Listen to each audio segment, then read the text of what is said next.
Hello guys, welcome back to the channel. In this today's tutorial, I'll be showing you how you can create and add custom sticker to your Instagram story. Alright guys, here I have uploaded a photo to my Instagram story and I'm going to create and add a custom sticker for the story. So the first thing you have to do is clicking on the sticker button right here. Then you're going to click on create right here, and then just select a photo from your gallery that you want to make it a sticker. And for instance, I'm going to select this one, so just tap on the photo. Then you have to wait until the process is completed.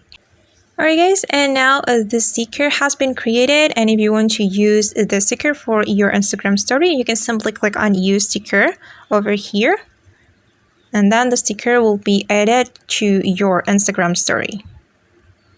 Okay, and this is the sticker, and then you can drag the sticker to the part of the Instagram story that you want, and you can also zoom in or zoom out using both of your fingers. You can pinch the screen. Then for example, I'm going to place the sticker right here.